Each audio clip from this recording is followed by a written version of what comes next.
Si Bantay, Lutang, tingin mo, nag-usap na ba yung dalawa? There's a possibility, Dos. Check natin. Boss Bantay, tsura mo. Busted? Bantay, okay lang yan. Marami ka naman chika bibs dyan eh. Sa tinik mo sa mga chicks, di ang kawalan. It's little thing. Little thing. YouTube pa si Mono, kaya nagbansagan akong playboy. Bantay! Joke lang naman yun oh. Tsaka totoo naman eh. Marami kang dinate, iniwan, pinaiyak, ako'y nasak na tahanan. Tama! Exhibit 1. Si Tanya, yung taga-barangay Uno, yung beauty queen. Oh, ganda nun. Sakto lang. Okay.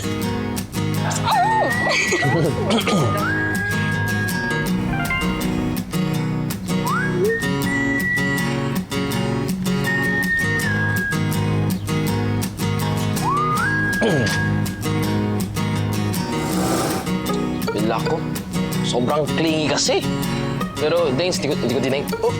Teka. Si Wendy ng Barangay Dos. Yung nagde-deliver ng mga grocery showcase. Big time yun.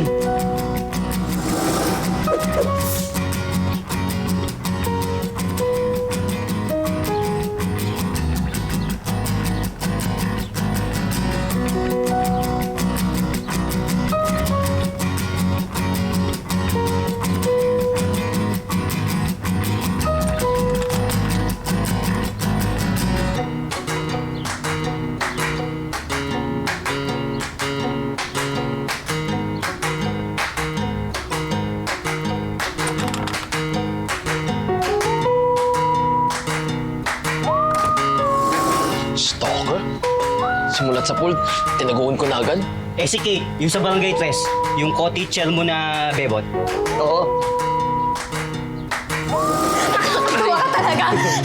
Okay ba yung joke, ah? Oo, okay. Ayos na. May mga pa bang sasabihin? Wala na ata. Wala na ata. Tara sa kantin! Tuloy. Di ko type. Ang lakas, tigas ng kamay niyan. Wala, di ko type. Walang chance talaga. Really, Bantay? Ni isa, wala kang pinatulan? Zero. Wala. Sa isa lang ang type ko. Tigilan niyo yung mga joke na babayero ako, ah. Isipin tuloy ng type ko na hindi ko siya siseryosin. Okay, Bantay. Sige. Di na namin pagkakalat na marami kang ginawa sa bawat barangay. Fake news naman pala yun eh.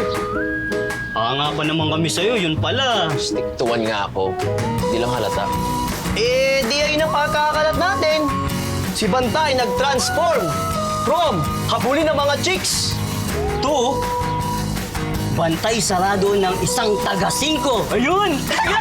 Okay yan, gusto mo yan? Gusto mo yan? Gusto niyo yun. Ito po, kuya.